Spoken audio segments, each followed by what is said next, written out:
Una de las pruebas más contundentes de que la Biblia es la palabra de Dios son las profecías cumplidas. Las predicciones bíblicas testifican, por un lado, que la Biblia no es de origen humano, aun cuando fue escrita por hombres, y por el otro lado, que el Dios que inspiró a esos hombres es veraz. Nuestro Dios es fiel.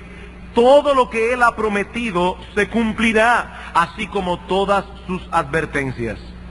Y en la mañana de hoy comenzaremos a estudiar uno de los testimonios más elocuentes de la fidelidad de Dios a su palabra, la famosa profecía de las 70 semanas que encontramos en Daniel capítulo 9. Libro de Daniel, capítulo 9, y vamos a estar estudiando en nuestra serie consecutiva de estudios en este libro, los versículos 24 al 27. Pero antes de leer este pasaje, debo recordar, a modo de introducción, que esta profecía extraordinaria fue la respuesta de Dios a la oración de Daniel en favor de su pueblo cuando se acercaba el fin del cautiverio. Los judíos fueron llevados al exilio por Nabucodonosor, rey de Babilonia, en el 605 a.C. Y a través del profeta Jeremías, Dios había revelado que ese cautiverio duraría 70 años. Han transcurrido ya unos 68 años desde que Daniel fue llevado a Babilonia, siendo apenas un joven adolescente de unos 15 años de edad, por lo que él sabía que el cautiverio debía estar llegando a su fin. Y es esto lo que lo mueve a orar, pidiendo por el retorno de los exiliados y la restauración del verdadero culto de adoración a Dios en el templo de Jerusalén. Y Dios respondió su oración. Tan pronto Daniel comenzó a interceder por su pueblo, el Señor le envió respuesta a través de un ángel.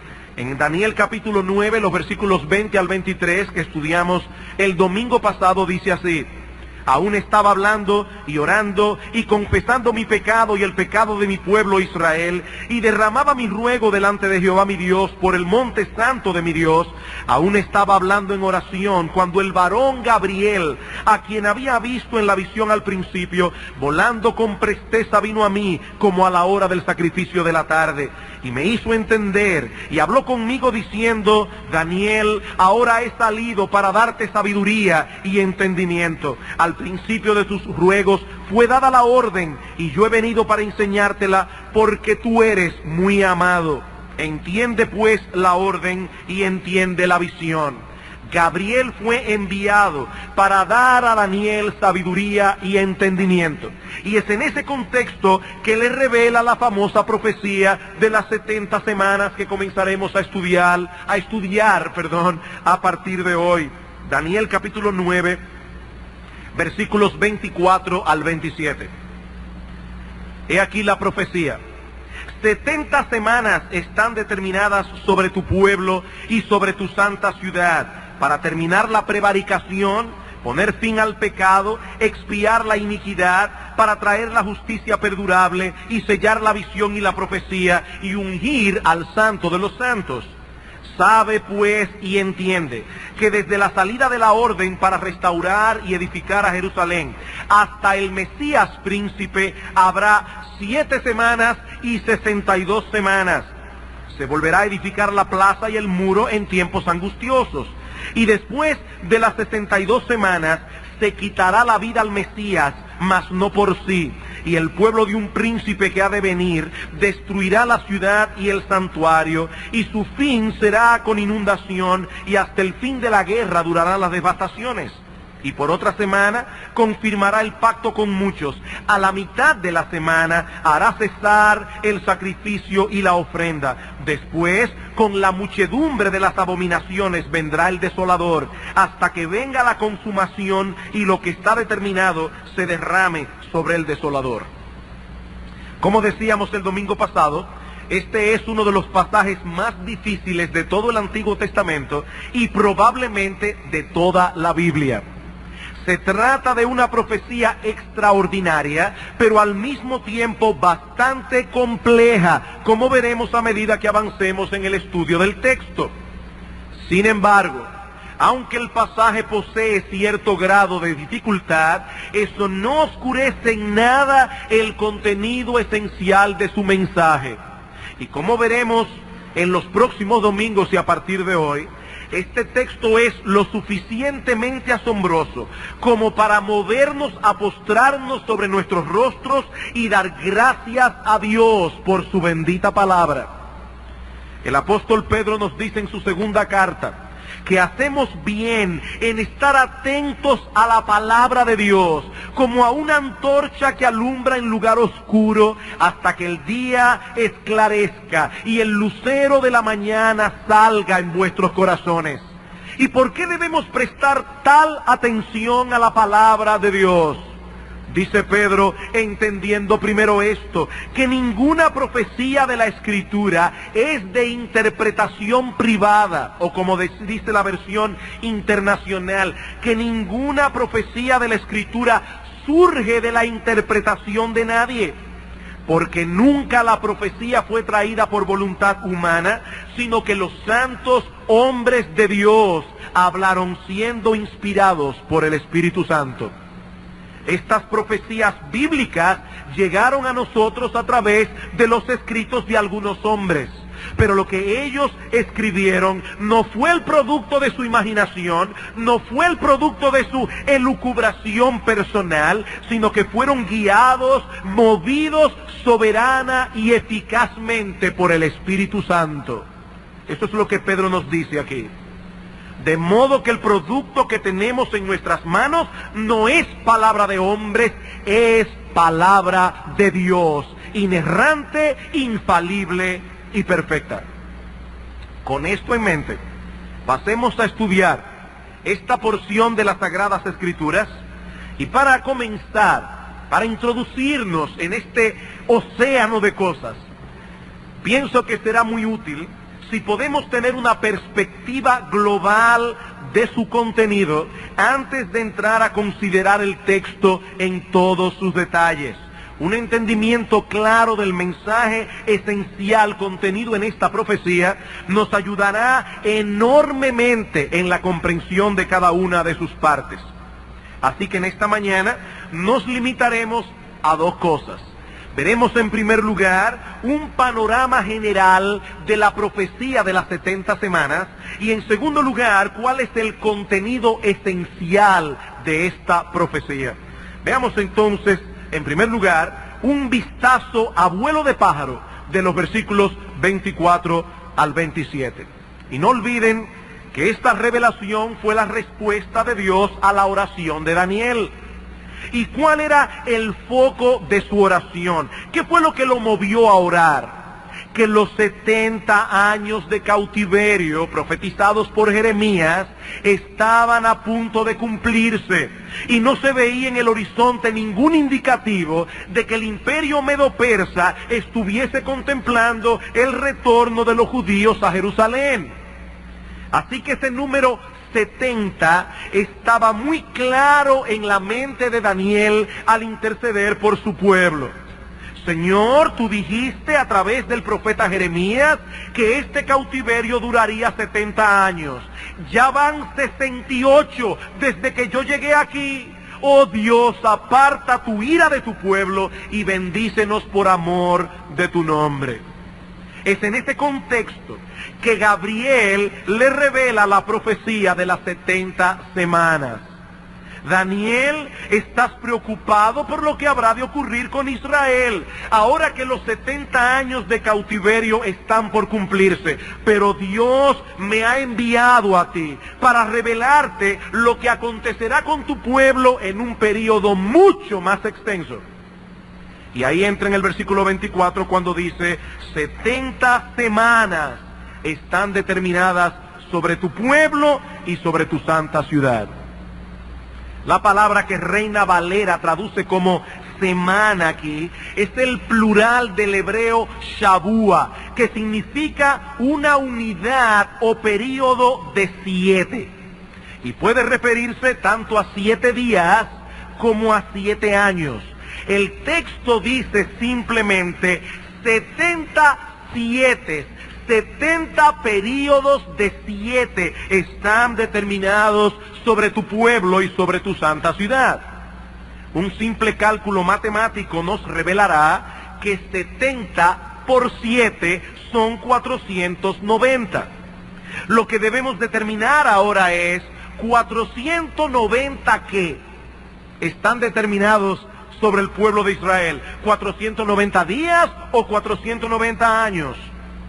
Por el contexto es obvio que el ángel no puede estar hablando de 490 días, por todas las cosas que ocurrirían, según el ángel, en este periodo de tiempo profético.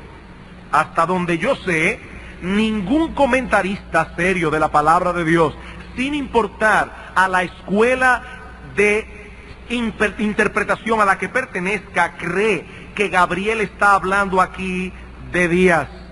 Así que debemos concluir, hermanos, que el ángel se refiere a 70 unidades de 7 años, es decir, 490 años.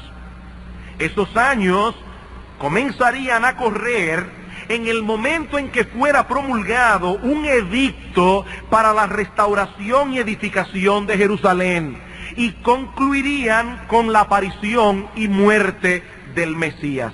Noten el versículo 25. Sabe pues y entiende que desde la salida de la orden, es ahí cuando comienza a contar estos años, desde la salida de la orden para restaurar y edificar a Jerusalén hasta el Mesías príncipe, habrá 7 semanas y 62 semanas. Se volverá a edificar la plaza y el muro en tiempos angustiosos, y después de las 62 semanas se le quitará la vida al Mesías. Y debo recordar una vez más que en este momento, hermanos, no vamos a considerar la profecía en detalle. Estamos tratando simplemente de contemplarla en una vista panorámica. Así que no se sienta extraño si hay cosas allí que usted no entiende, porque eso lo veremos con detalle. Ahora estamos simplemente haciendo un vuelo de pájaro a través del pasaje. Esas 70 semanas, entendiendo ya que se refiere a 70 periodos de 7 años, Gabriel las divide en 3 porciones. 3 porciones. Una de 7 semanas, es decir, de 49 años. Otra de 62 semanas, es decir, 434 años. Y una última porción de 1 semana, es decir, de 7 años. Todas juntas suman 490 años. Ahora, la razón por la que el ángel divide las 70 semanas en 3 porciones de tiempo no es para complicarnos más la vida. Es porque cada una de esas porciones constituye un período específico en la historia de Israel, con características particulares. En los primeros 49 años, Jerusalén sería restaurada y reedificada. Y como veremos, si el Señor lo permite, el próximo domingo, esta profecía se cumplió plenamente en la época de Esdras y Nehemías. Luego viene un largo periodo de 434 años, las otras 62 semanas, que son los años que mediaron entre el último profeta del Antiguo Testamento, Malaquías, y la aparición del Señor Jesucristo en el Nuevo Testamento. Sumando entonces los 49 años del primer periodo y los 434 del segundo periodo, lo que Gabriel está revelando aquí es tan simple como esto: que 483 años después de la emisión de la orden para restaurar y edificar a Jerusalén, el Mesías príncipe, por tanto tiempo esperado, iba a hacer su aparición en el escenario de Israel. Eso es lo que Gabriel está revelando aquí.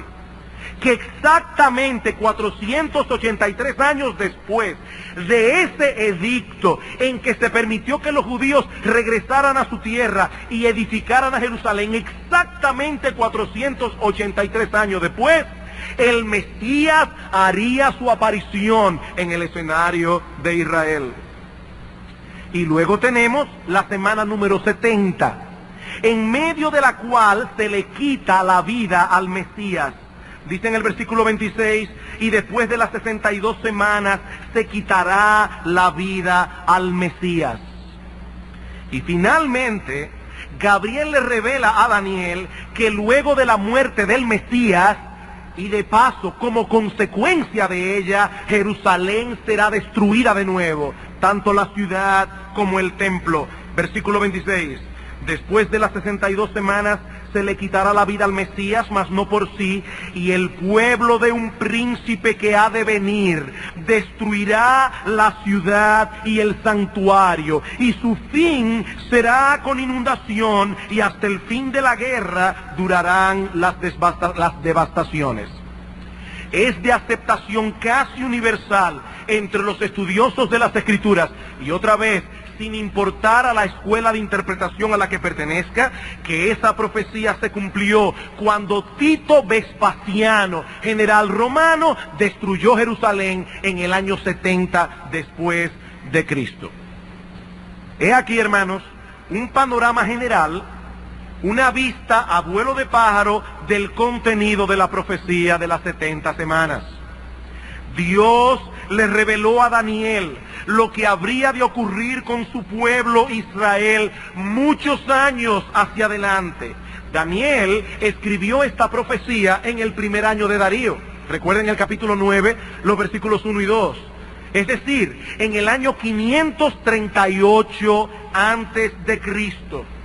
Y la profecía alcanza hasta la destrucción de Jerusalén, ocurrida en el año 70 después de Cristo, es decir, 600 años más tarde de Daniel.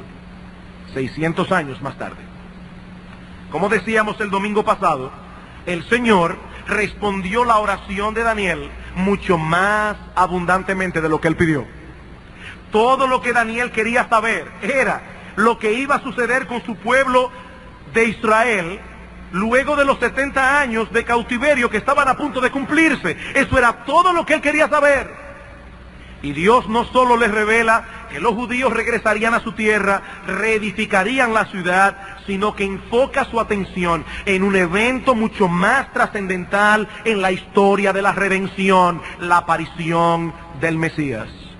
Y eso nos lleva a nuestro segundo encabezado. Ya vimos un panorama general de las 70 semanas. Veamos ahora, en segundo lugar, el contenido esencial de esta profecía.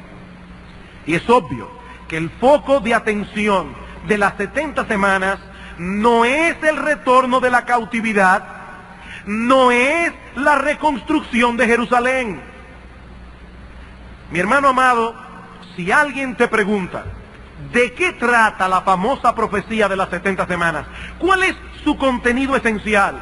Tú puedes responder con estos 4 encabezados. He aquí de qué trata esencialmente esta profecía. Primero, el tiempo de la aparición del Mesías. Segundo, la obra que llevaría a cabo el Mesías. Tercero, el rechazo del Mesías. Y cuarto, las consecuencias que vendrían sobre Israel por rechazar a su Mesías. He ahí de qué trata esta profecía. El tiempo de la aparición del Mesías. 2, la obra del Mesías. 3, el rechazo del Mesías. 4, lo que iba a ocurrir con Israel por haber rechazado a su Mesías. ¿Cuál es el centro de esta profecía? Evidentemente, mis hermanos, el Mesías. Versículo 25, sabe pues y entiende que desde la salida de la orden para restaurar y edificar a Jerusalén hasta el Mesías, príncipe, habrá tantas semanas. Versículo 26, y después de las 62 semanas se le quitará la vida al Mesías. Versículo 27, y por otra semana el Mesías, que es el sujeto de la oración, confirmará el pacto con muchos, y a la mitad de la semana hará cesar el sacrificio y la ofrenda. Y me adelanto a decir que lo que el autor aquí está diciendo es simplemente esto. ¿Cuánto es la mitad de una semana de años? 3 años y medio.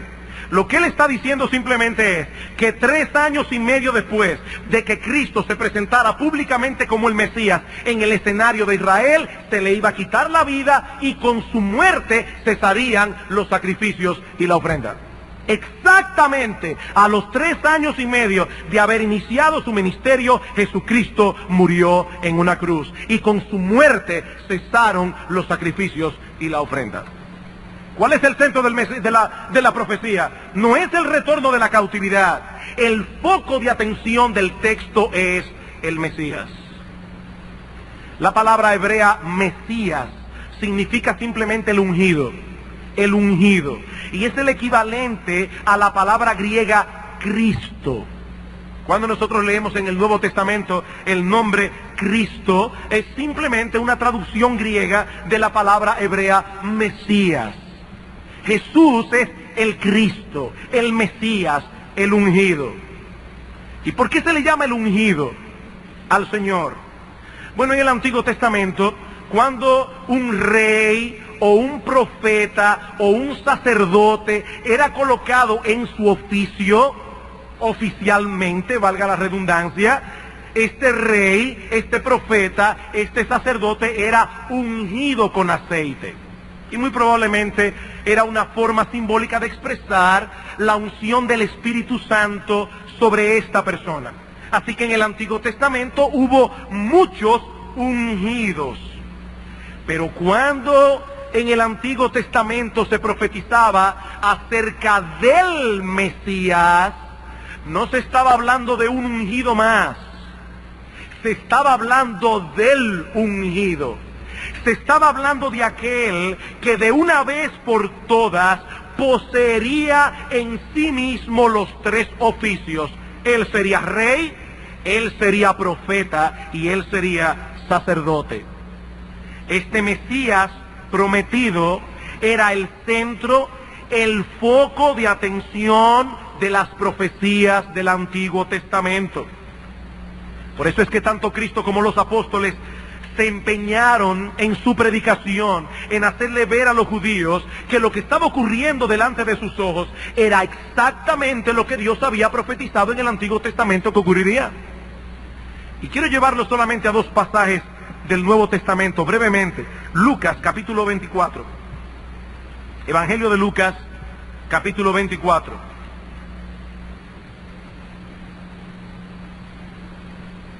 Dice la Escritura que luego de la resurrección, 2 discípulos van camino a Emaús, el Señor se les aparece, pero ellos no lo reconocieron. Y comienzan a hablar y a decir que qué triste que al Mesías lo crucificaron, que al Señor lo mataron en una cruz, y que ellos creían que este era el que habría de redimir a Israel. Y dice en el versículo 25, entonces él les dijo: oh insensatos y tardos de corazón, para creer todo lo que los profetas han dicho. ¿No era necesario que el Cristo padeciese estas cosas y que entrara en su gloria? Y comenzando desde Moisés y siguiendo por todos los profetas, les declaraba en todas las escrituras lo que de él decían. Ustedes sí son tardos de corazón y no entienden lo que escribieron los profetas. Ellos hablaron de mí. Y luego más adelante en ese mismo capítulo, en el versículo 44, el Señor una vez más se aparece delante de los discípulos y les dijo: estas son las palabras que os hablé estando aún con vosotros, que era necesario que se cumpliese todo lo que está escrito de mí en la ley de Moisés, en los profetas y en los salmos. Entonces les abrió el entendimiento para que comprendiesen las escrituras, y les dijo: así está escrito, y así fue necesario que el Cristo padeciese y resucitase de los muertos al 3er día. Eso es lo que estaba escrito. Y en Hechos capítulo 3, el apóstol Pedro está predicando aquí el Evangelio en el pórtico de Salomón, luego de haber sanado a un cojo de nacimiento, y dice en el versículo 13, Hechos 3, el Dios de Abraham, de Isaac y de Jacob, el Dios de nuestros padres, ha glorificado a su Hijo Jesús, a quien vosotros entregasteis y negasteis delante de Pilato, cuando éste había resuelto ponerle en libertad. Mas vosotros negasteis al santo y al justo, y pedisteis que se os diese un homicida, Barrabás, y matasteis al autor de la vida, a quien Dios ha resucitado de los muertos, de lo cual nosotros somos testigos. Versículo 18. Pero Dios ha cumplido así lo que había antes anunciado por boca de todos sus profetas, que su Cristo, su Mesías, había de padecer. Hermanos y amigos que están aquí en esta mañana, Cristo el Mesías es el centro de las profecías del Antiguo Testamento. Desde el mismo instante en que el pecado entró en el mundo por la caída de nuestros primeros padres, Dios prometió un Redentor, un Mesías, un Salvador. Y poco a poco fue añadiendo información en su palabra acerca de este gran Salvador que habría de venir. En Génesis capítulo 3, versículo 15, y no lo busquen porque vamos a ir bien rápido ahora, encontramos la primera información concerniente al Mesías. Y allí Dios revela que sería un miembro de la raza humana. El Redentor no sería un ser angelical. Dios no enviaría a un ángel a redimirnos, sino a uno nacido de mujer. Pero luego más adelante, en Génesis 12, en Génesis 15, 17, Dios revela que de todos los seres humanos que poblaban el planeta, Él había escogido a Abraham y a su descendencia, es decir, al pueblo de Israel, para que de esta nación naciera el Mesías. Dios hizo un pacto con Abraham y le promete que en él serían benditas todas las familias de la tierra. Más adelante vemos que Abraham tuvo dos hijos, Ismael e Isaac, y Dios seleccionó a Isaac. Isaac tuvo dos hijos, Esaú y Jacob, y Dios escogió a Jacob. Jacob tuvo 12 hijos, y de ellos Dios seleccionó a Judá, y de la tribu de Judá a la familia de Isaí, y de la familia de Isaí y sus hijos escogió a David, a quien Dios le revela en 2 de Samuel capítulo 7 versículos 12 y 13 que de su descendencia saldría ese rey por tanto tiempo esperado. ¿Notan ustedes cómo las profecías se van haciendo cada vez más específicas? Sería un hombre, sería judío, de la tribu de Judá, de la familia de Isaí, de los hijos de David. Y así llegamos al profeta Isaías. En el siglo 8 antes de Cristo, en el capítulo 7, versículo 14, Isaías anuncia una profecía sorprendente, que el Mesías nacería de una mujer virgen y que sería llamado Emanuel, Dios con nosotros. Y luego en el capítulo 9, los versículos 6 al 7, Isaías ratifica que el Mesías nacería como todos los niños nacen, pero al mismo tiempo nos dice que se trata de un ser humano que no es común y corriente. Porque un niño nos es nacido, hijo nos es dado, el principado sobre su hombro, y llamará su nombre Admirable Consejero, Padre Eterno, Dios Fuerte, Príncipe de Paz.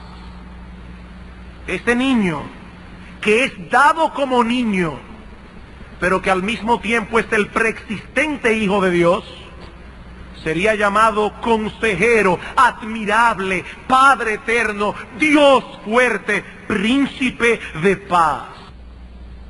Ese niño, que es dado como niño, pero que al mismo tiempo es el preexistente Hijo de Dios, sería llamado Consejero, Admirable, Padre Eterno, Dios Fuerte, Príncipe de Paz.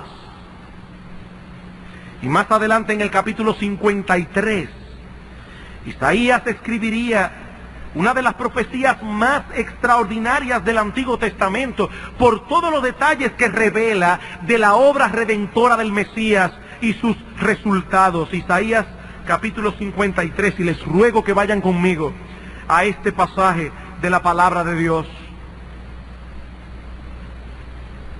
Isaías 53.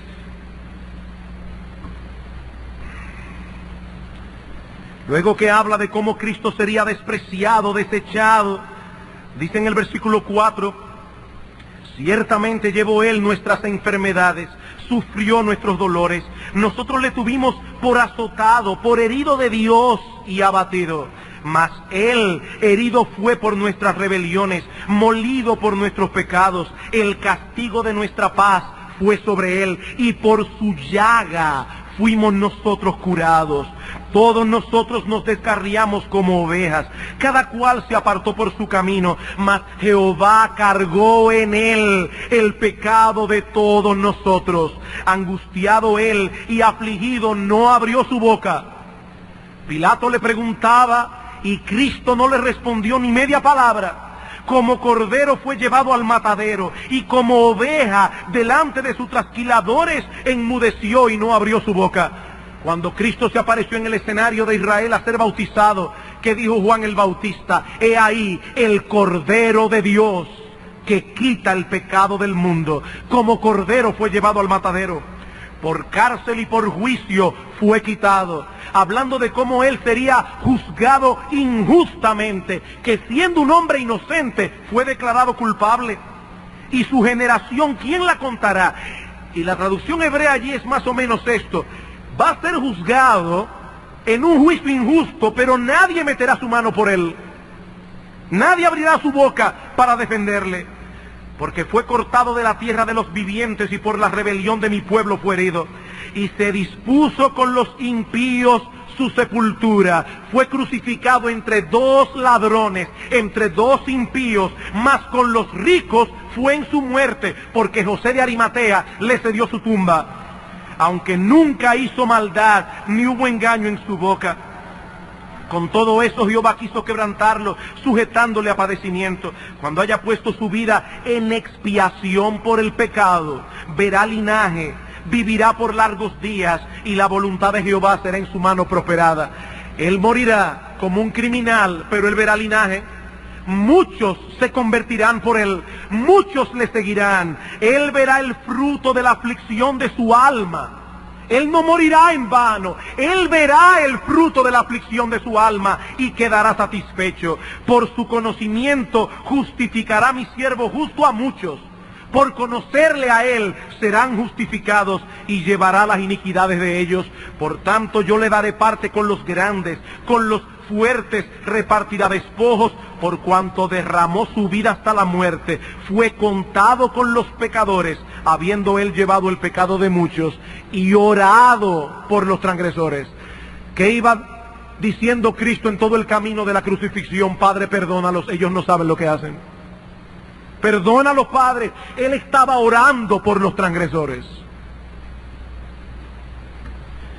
Y así hay muchos más detalles que no podemos mencionar por causa del tiempo, pero que fueron profetizados en el Antiguo Testamento.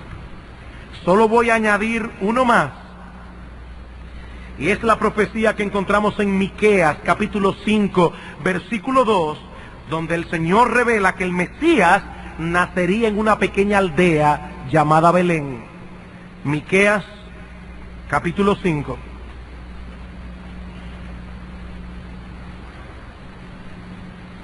versículo 2.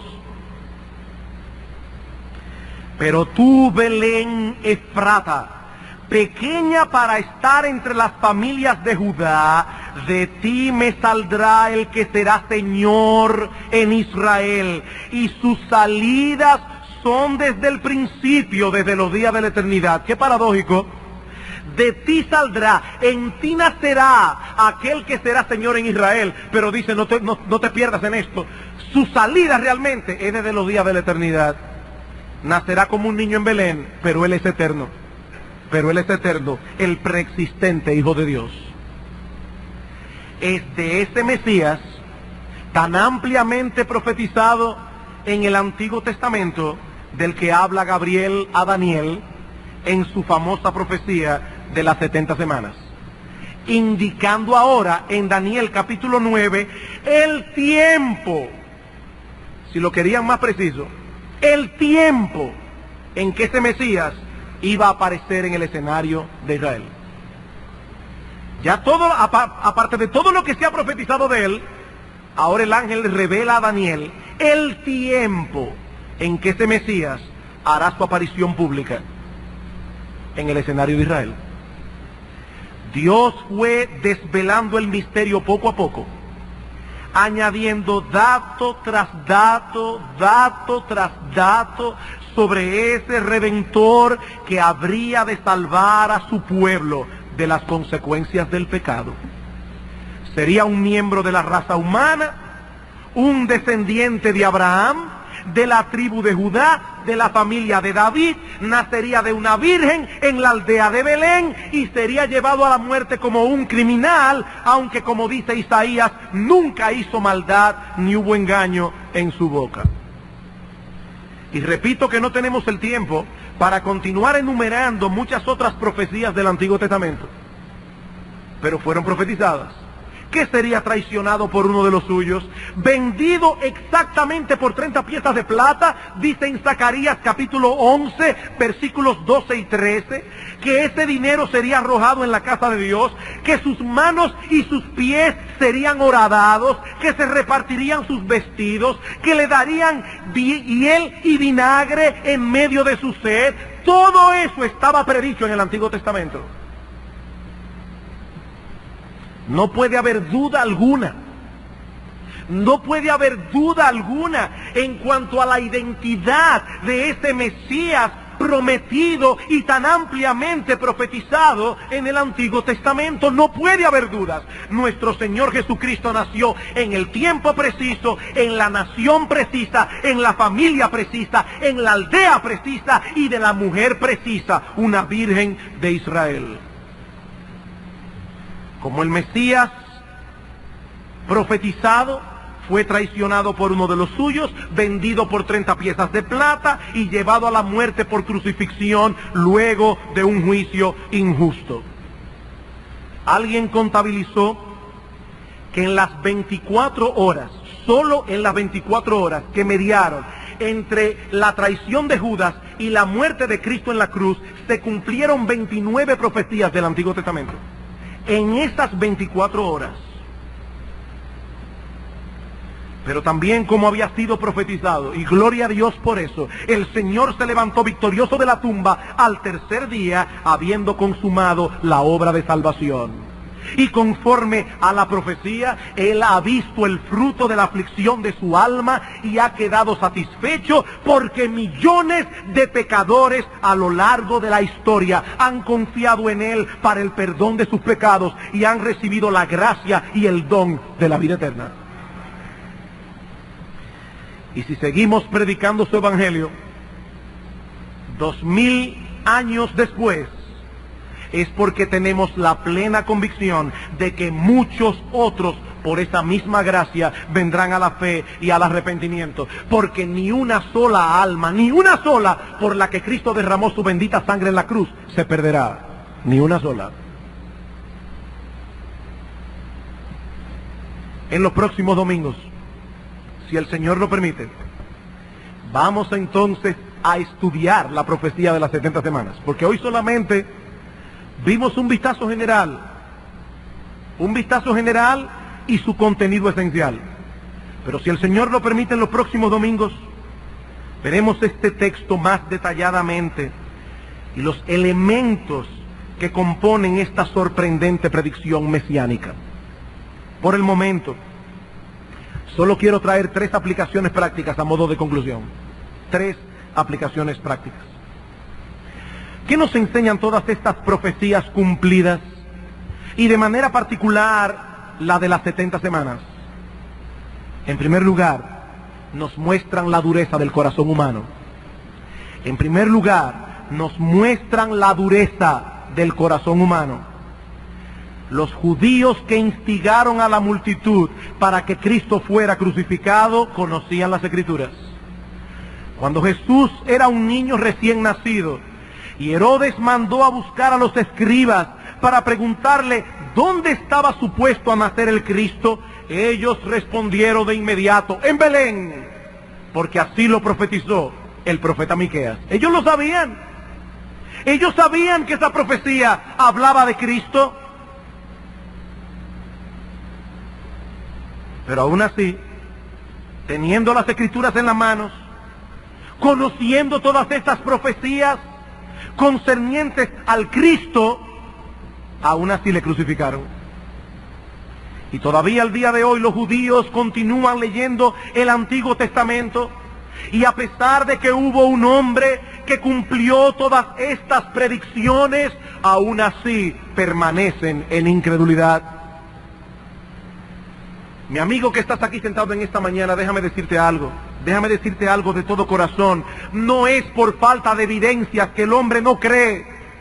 No es por falta de evidencias que tú eres un incrédulo. Es por la dureza de tu corazón. Es por la soberbia de tu corazón. No es por falta de evidencias. El problema del hombre es que no quiere humillarse ante Dios. Es que no quiere postrarse ante la evidencia. Por eso decía Chesterton, ese gran pensador inglés del siglo pasado, convertido luego al cristianismo, decía Chesterton, no es que el cristianismo haya sido probado y hallado falto, no, es que fue encontrado difícil y dejado de probar. Ese es el problema. Los hombres piensan a priori que están mejor en su pecado y viviendo lejos de Dios, lejos de sus caminos, y por eso prefieren dejar las evidencias de lado. Por eso prefieren no pensar en todas estas evidencias claras de que Jesucristo es el Mesías, el Hijo de Dios encarnado. Pero mi amigo, óyeme bien, hay un día establecido en el plan soberano de Dios, en el que ningún ser humano podrá pasar por alto las evidencias, nunca más. En ese día toda rodilla se doblará y toda lengua confesará que Jesucristo es el Señor, para la gloria de Dios el Padre. Toda rodilla, toda lengua, incluyendo la tuya, toda rodilla se doblará. Tristemente, para algunos será demasiado tarde. Y eso nos lleva a nuestra segunda aplicación práctica, y es que las profecías bíblicas dejan al incrédulo sin excusa. Las profecías bíblicas dejan al incrédulo sin excusa.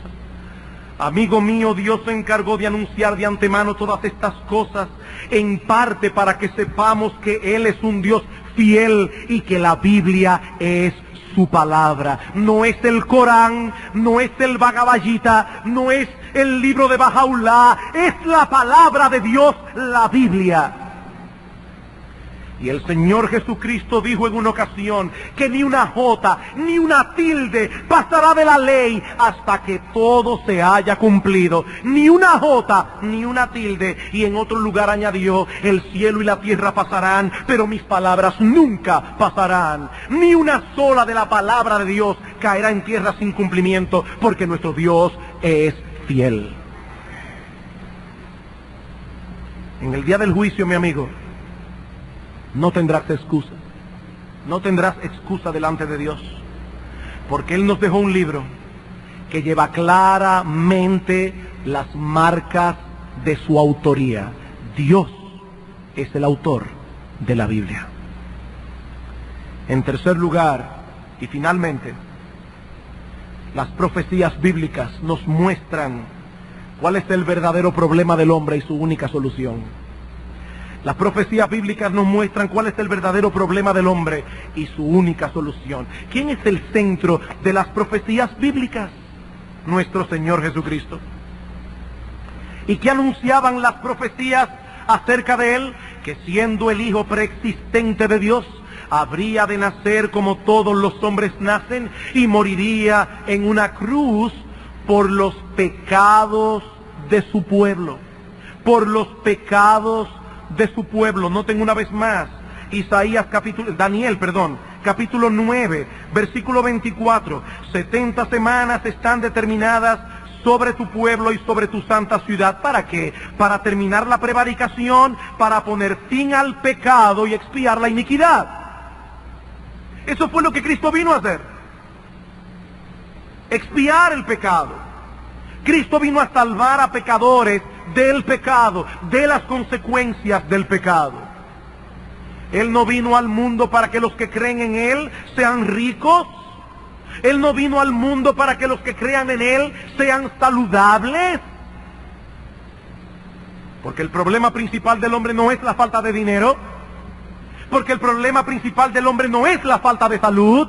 El problema principal del hombre es que ha pecado contra su Creador y necesita reconciliarse con Él.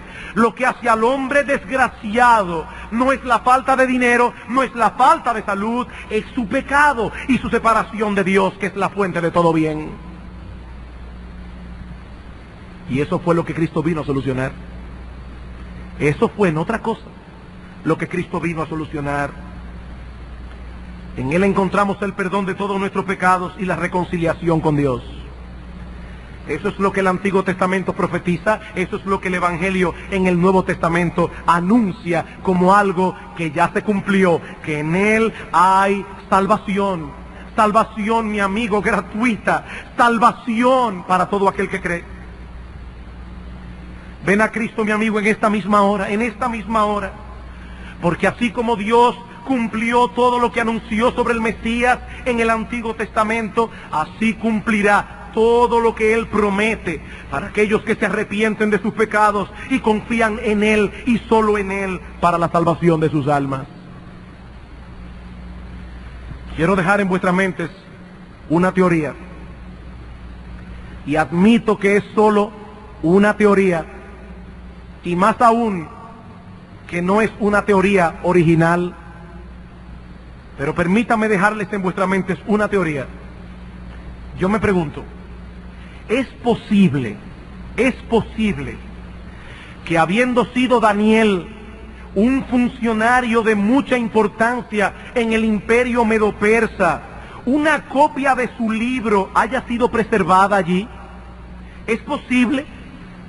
Y es posible que muchos años más tarde, cerca del año 0 de nuestra era, un grupo de eruditos persas haya leído la profecía de Daniel capítulo 9 y haya comprendido que el Mesías estaba a punto de nacer, y que viendo la aparición de una extraña estrella en el cielo hayan ido hasta Judea en caravana para adorar a ese rey, a ese niño recién nacido? ¿Es posible?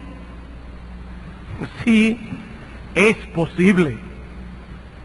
Pero haya sido así o no, algo es cierto: la fe de esos sabios de Oriente que menciona el Evangelio de Mateo condenará a muchos que, teniendo más información que la que ellos tenían, aún hoy rehúsan postrarse ante el Señor Jesucristo y adorarle como Rey.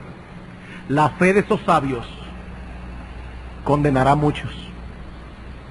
Quiera Dios que muchos en esta mañana le rindan hoy al Mesías un tributo de adoración, viniendo a Él en arrepentimiento y fe, confiando únicamente en Él para el perdón de sus pecados y la reconciliación con Dios.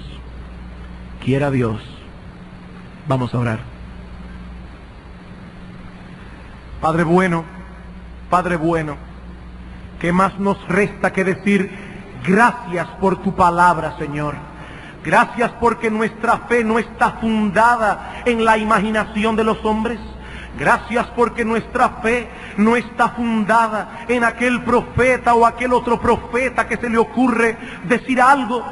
Nuestra fe está fundada en tu bendita palabra, que lleva en todas partes las marcas de tu autoría. A ti sea la gloria, Señor. Y ahora que esta palabra poderosa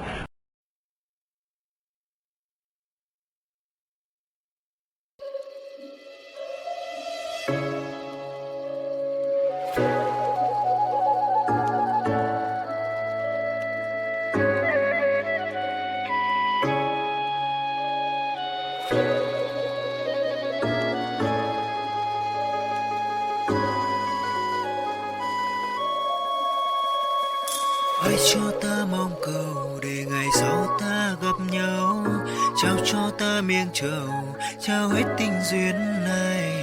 Lang thang không bên đời, một ngày mưa rông vội rơi. Ta như con thuyền đang chơi vơi, buông lơi một chút nữa vời, giọt sương rơi nơi làn đời.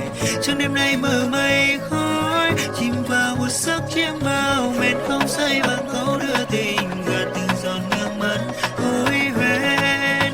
Hoài chờ người đứng bên hiên ngông, thương em mây hồn ta ngát, tan mê man vào chốn này. Em như mây vội trôi mất, tên tấm thân ta vẫn còn đây. Trong nhân gian nhìn ai thấu, mong sao duyên mình không cạn, mang theo bao điều lưu luyến.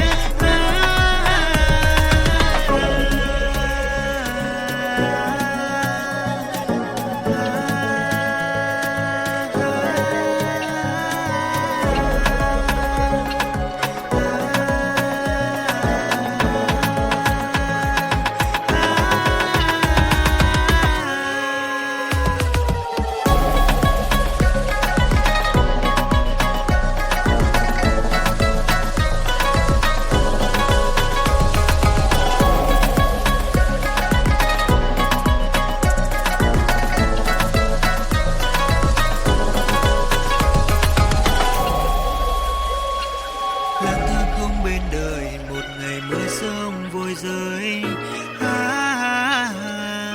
Ta như con thuyền đang chơi vơi, buông lơi một chút nữa vời, giọt sương rơi nơi làn đời.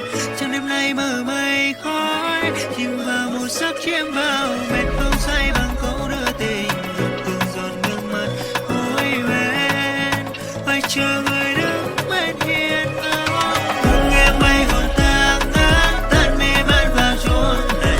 Em như mây vội trôi mất, tên tấm thân ta vẫn còn đây. Trong nhân gian nhìn ai thấu, mong sao duyên mình không cạn, mang theo bao điều lưu luyến.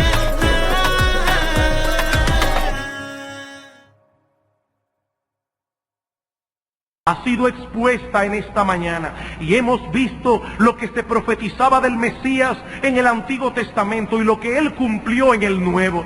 Te pedimos, oh Señor, ten misericordia de aquellos que están aquí sin Cristo. Ten misericordia de aquellos que no han hecho lo que esos sabios de Oriente hicieron. No se han postrado ante el Señor y le han rendido su vida completamente. Ten de ellos misericordia, oh Dios. Usa tu palabra con poder. Y que Cristo pueda ver hoy, aquí, en este mismo lugar, más frutos de la aflicción de su alma, para gozo de su corazón y para la gloria de tu nombre, porque te lo pedimos en Cristo. Amén.